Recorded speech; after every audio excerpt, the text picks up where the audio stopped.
Saudara-saudara, banyak orang memahami bahwa memang Dhamma ini berbicara tentang kehidupan sehari-hari. Jadi kadang ada orang mengatakan, bagaimana sih ya kalau Dhamma ini disingkat? Karena Sang Buddha kan menjelaskan cukup lama nih, 45 tahun. Kemudian kalau diringkas, ini apa kan penjelasannya? Karena 45 tahun itu satu hari berkali-kali berceramah, kemudian setiap hari lagi, sehingga kalau dikumpulkan 84.000 judul ceramah yang bisa dikumpulkan. Kemudian kalau disingkat apa sebetulnya? Nah, Dhamma ini kalau disingkat adalah hidup itu berisi perubahan. Jadi, sesuaikanlah hidup Anda terhadap perubahan ini supaya Anda menjadi bahagia. Sebetulnya kuncinya cuma demikian. Sehingga kalau Dhamma sebagai pedoman hidup adalah kita sekarang bagaimana ya memahami perubahan itu. Perubahan apa ini? Jadi kalau di cerita Sang Buddha kan diceritakan tuh, Pangeran Siddhartha meninggalkan istana itu kenapa? Karena melihat tua, sakit, dan mati. Jadi melihat perubahan. Nah, perubahan itu bukan hanya tua dan sakit mati untuk seseorang atau manusia atau binatang, tetapi juga untuk semua hal, semua benda juga. Jadi misalnya, kalau sekarang kita punya HP misalnya, HP yang baru itu seperti lahir dari pabrik. Kemudian ketika kita gunakan, HP ini kemudian makin lama sebetulnya dia makin tua. Sehingga kadang-kadang sudah setahun, 2 tahun, 3 tahun, orang mengatakan, wah HP-nya sudah ketinggalan zaman. Sebetulnya HP-nya sudah tua. Kemudian karena umurnya sudah tua, HP-nya kadang sakit-sakitan. Yaitu, loh ini kok hang sih? Kok sering error sih HP saya? Dan lain sebagainya. Nah, lama-lama akhirnya HP-nya rusak, mati. Di bengkel juga nggak bisa. Nah, HP ini mengalami tua, sakit, dan mati juga. Kemudian bukan hanya HP, mungkin juga mobil, kendaraan kita, kemudian bangunan rumah, bahkan dunia pun satu ketika juga akan mengalami kematian yang disebut dengan kiamat. Nah, jadi segala sesuatu itu berubah. Nah, sekarang kalau kita tidak menyesuaikan dengan perubahan itu, hidup kita menjadi menderita. Nah, Dhamma sebagai pedoman hidup ini sebetulnya adalah bagaimana kita menyesuaikan diri dengan perubahan. Dhammanya memang mudah. Jadi kalau nanti Anda setiap hari mendengarkan pembabaran Dhamma dari berbagai sumber, sampai nanti saatnya Waisak misalnya, Anda akan mendapatkan banyak sekali informasi tentang Dhamma. Tetapi, berapa banyak yang Anda gunakan? Berapa banyak yang Anda laksanakan di dalam kehidupan sehari-hari Anda? Mungkin tidak banyak. Nah, karena itu, tema kita dalam kesempatan ini sangat penting. Dhamma sebagai pedoman hidup. Artinya kita harus hidup di dalam Dhamma itu. Nah, sekarang kalau kita mau melaksanakan Dhamma, dikatakan tadi hidup ini adalah perubahan, kita perlu menyesuaikan diri supaya hidup berbahagia. Berarti sekarang tujuan kita dalam kehidupan ini adalah untuk berbahagia. Ya, jadi jangan menganggap, agama Buddha ini kan agama pesimis. Buktinya Sang Buddha kan mengajarkan dalam 4 kesunyataan mulia, kesunyataan yang pertama kan hidup itu duka. Hidup ini adalah penderitaan, berisi ketidakpuasan. Betul, memang hidup ini berisi ketidakpuasan. Tetapi kalau ketidakpuasan ini diketahui sebabnya, kemudian bisa diselesaikan, muncullah kebahagiaan. Jadi Dharma ajaran Sang Buddha pun tujuannya adalah untuk meraih kebahagiaan. Karena itu, supaya bisa meraih kebahagiaan, kita perlu melaksanakannya di dalam kehidupan sehari-hari. Nah, sekarang banyak sekali tema kita untuk dibahas karena Sang Buddha mengajarkan Dhamma selama 45 tahun. Lalu apa yang dalam waktu singkat kita ini kita bisa jadikan pedoman hidup? Saudara-saudara, kita tidak perlu terlalu jauh dan mendalam, ya mungkin tadi juga sudah dibahas oleh moderator kita bahwa sebetulnya saya juga senang kalau membabarkan dhamma ataupun sharing dhamma seperti ini adalah hal yang sederhana saja. Jadi kita tidak perlu terlalu ruwet-ruwet.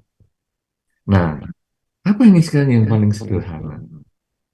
Bahwa kalau hidup kita ini ingin bahagia, kunci di dalam dhamma salah satunya adalah kalau kita menanam kebajikan, tumbuh kebahagiaan. Jadi, kalau sekarang kita ingin bahagia, kita perlu melakukan kebajikan kepada pihak lain. Apa hubungannya kebajikan dengan perubahan? Saudara-saudara, kalau kita lihat di dalam kehidupan nyata, kita misalnya sedang berbuat baik, kemudian kita mengharap, guys, kalau saya berbuat baik ini tentu dia juga balas kebaikan pada saya. Ternyata orang yang kita beri kebajikan itu belum tentu membalas kebajikan kepada kita. Nah, kita kemudian mengubah cara berpikir kita. Ya memang hidup ini kan perubahan. Ya kalau dia memang tidak membalas seperti yang saya harapkan, ya harapan saya yang saya ubah. Untuk apa saya menuntut orang lain harus membalas saya? Karena saya menganggap ketika saya berbuat baik, sebetulnya dia itu adalah sarana saya melakukan kebajikan. Jadi dia mau balas saya baik atau tidak itu urusannya dia. Tapi ketika dia menerima kebajikan saya sudah berbuat baik. Sama dengan kalau Anda misalnya kedatangan para biku, kemudian Anda melakukan pindah patah dan lain sebagainya, para biku kan ya diem aja, tidak mengucapkan terima kasih, dan Anda juga diem aja, dan Anda merasa malah Anda yang perlu mengucapkan terima kasih. Karena dengan para biku ada di sekitar Anda punya kesempatan berbuat baik. Nah, jadi Anda kalau berpikir seperti itu, ya sudahlah. Kan aku juga kalau berbuat baik kepada para bante, aku juga tidak mengharap balasan. Aku nggak perlu mengharap juga harus diperhatikan dan lain sebagainya. Ya sudahlah, kalau dia memang nggak mau balas kebaikan pada saya, tidak apa-apa. Yang penting aku berbuat baik.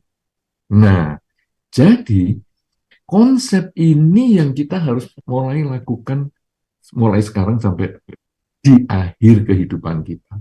Kenapa demikian?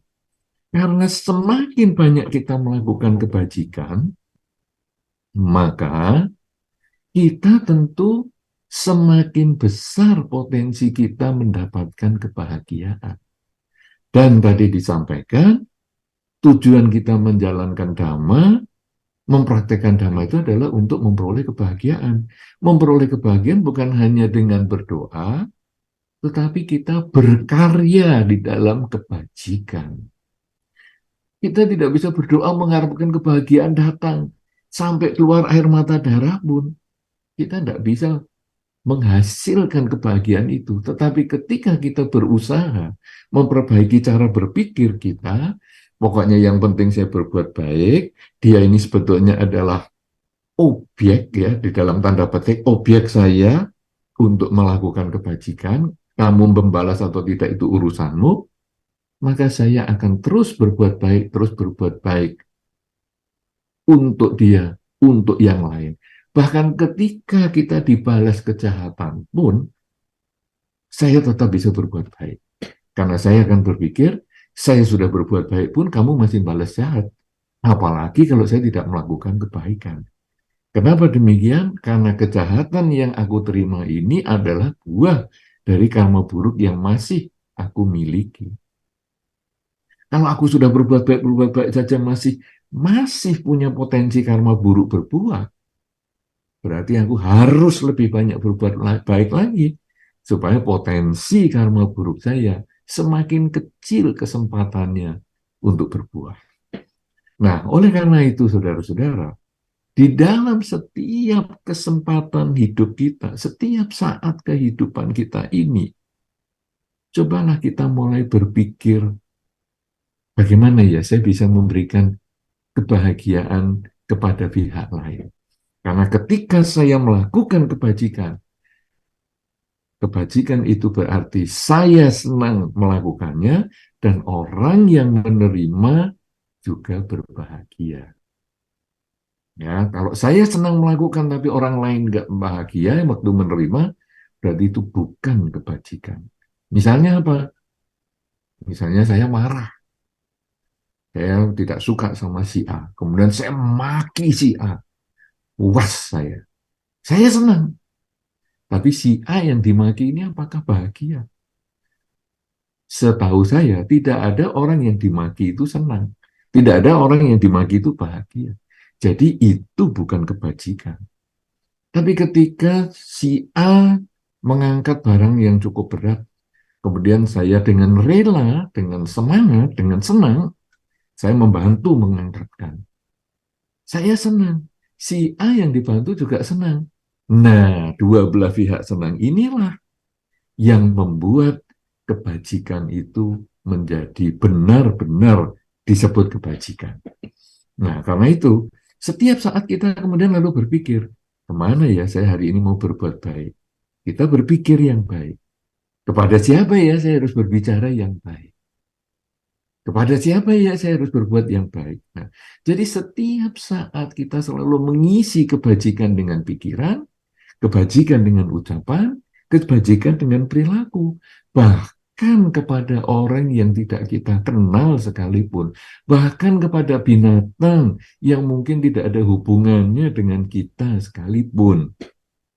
Ya, misalnya kita ketemu di jalan, ya, sekarang kita banyak sekali video-video yang menyebar di masyarakat itu, ketemu kucing yang terlantar, anjing yang terlantar misalnya, kemudian dibawa pulang, walaupun kucingnya marah-marah, anjingnya kadang juga galak sekali karena dia ditelantarkan oleh tuannya yang sebelumnya, tetapi dia dengan sabar, dia mengusahakan berpikir yang baik, mengusahakan berbicara yang baik dengan halus, kemudian mengusahakan berperilaku yang baik sampai kucingnya atau anjingnya tadi mau diajak pulang, walaupun marah-marah tapi mau.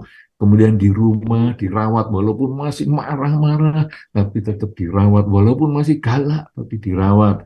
Sehari, 2 hari, 3 hari, sampai seminggu, baru kucing atau anjingnya itu jinak dan akhirnya dirawat dengan baik, jadi sehat dan memberikan kebahagiaan. Jadi bahkan kepada kucing terlantar, anjing terlantar pun orang bisa melakukan kebajikan. Apalagi juga kepada sesama manusia. Sesama manusia yang menderita, kita pun juga melakukan kebajikan. Apalagi kepada orang-orang yang terdekat dengan kita. Orang tua kita, pasangan hidup kita, anak kita, tetangga kita, lingkungan kita, bahkan musuh kita pun kita bisa melakukan kebajikan. Wah, tapi ya nggak mungkin lah kalau saya mau berbuat baik, berbicara dulu, saya benci sekali sama musuh saya. Ya sudah, kalau kita nggak bisa berbuat baik dengan ucapan atau perilaku, kan bisa dengan pikiran. Kita mendoakan dia, semoga dia bahagia, semoga semua makhluk bahagia. Kan juga bisa. Jadi musuh kita pun kita bisa doakan. Karena ketika kita mendoakan semoga semua makhluk bahagia, kita tidak mengeluarkan, tidak mengecualikan musuh kita. Karena kita hanya mengucapkan semoga semua makhluk bahagia. Dan itu kita ulang-ulang. Bukan semoga semua makhluk, kecuali musuh saya, bahagia. Tidak seperti itu. Semoga semua makhluk bahagia. Jadi bahkan musuh saya pun, saya doakan bahagia. Nah, kalau kita sudah selalu bisa mengeluarkan pikiran baik, ucapan baik, perilaku baik, bahkan kepada yang tidak kita kenal, apalagi yang kita kenal, apalagi yang sudah pernah berbuat baik kepada kita. Kita tentu perlu merenungkan ini.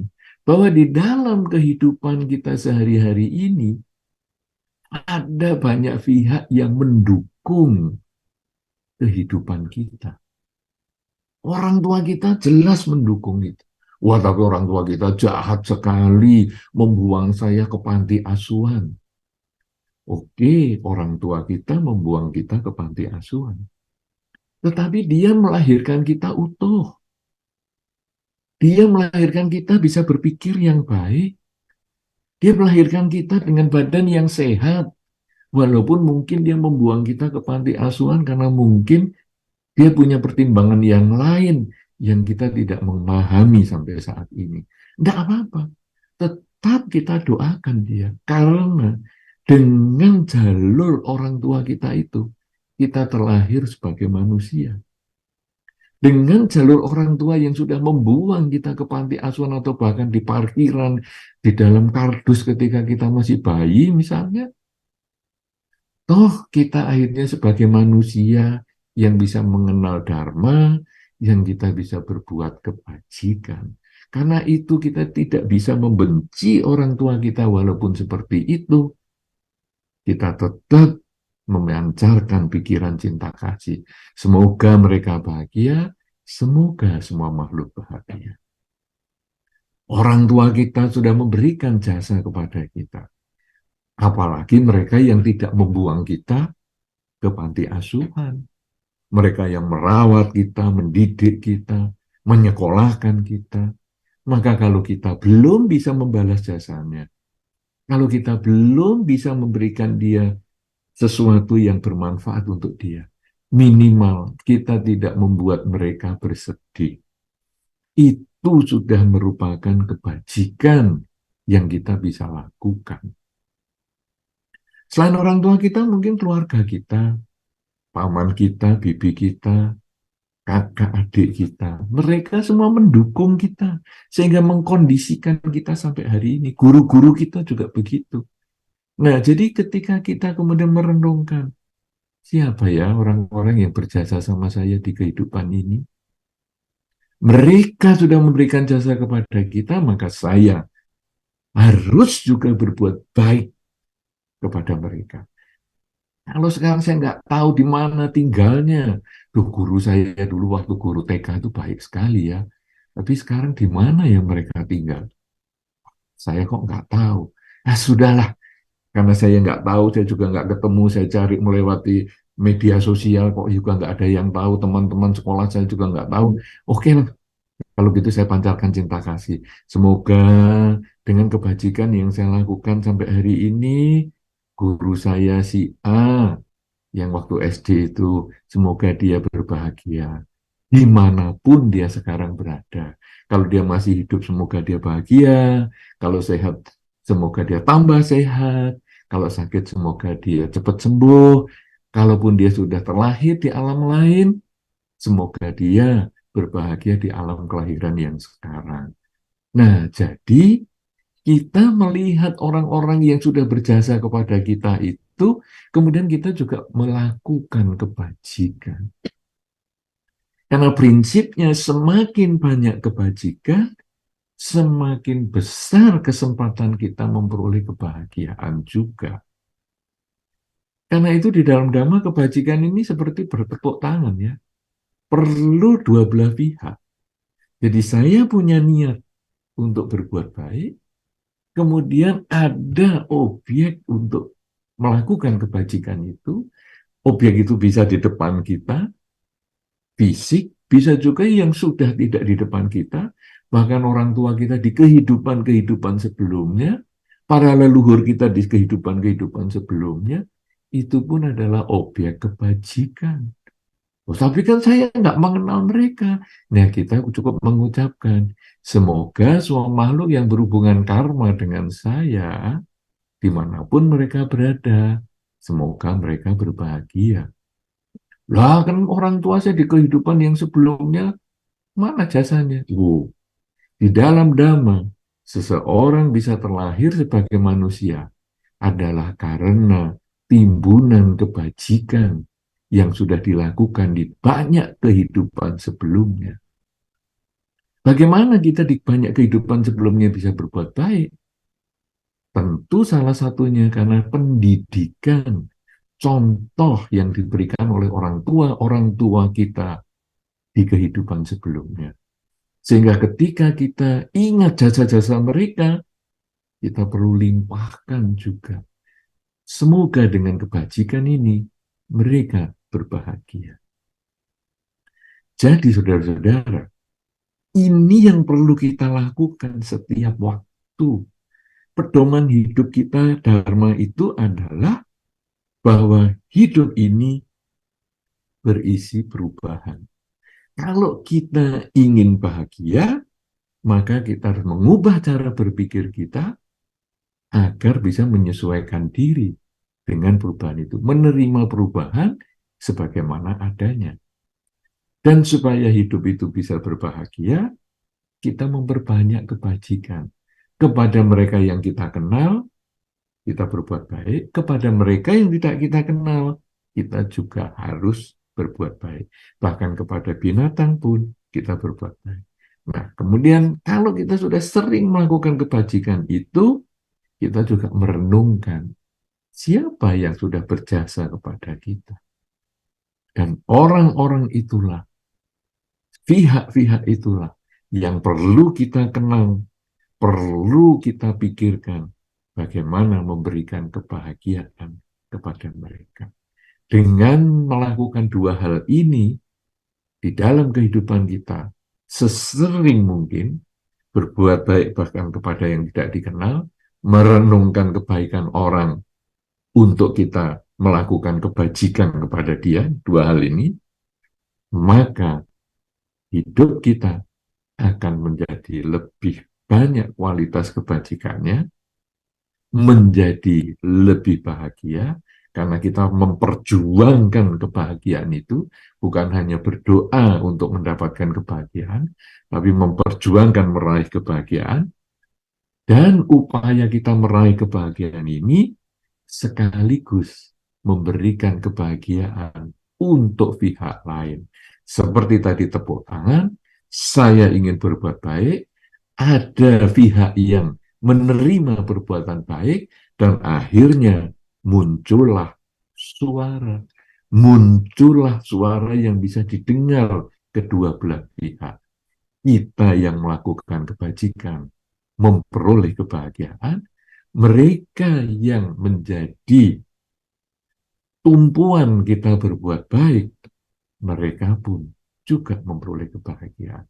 Dengan upaya dan cara berpikir seperti ini, dharma sebagai pedoman hidup seperti ini, maka kita menjadi sumber kebahagiaan untuk diri kita sendiri, juga untuk keluarga kita, untuk lingkungan kita, untuk siapapun juga yang berhubungan dengan kita, karena kita selalu berpikir, selalu berbicara, selalu bertindak untuk kebahagiaan mereka, kebahagiaan semua makhluk.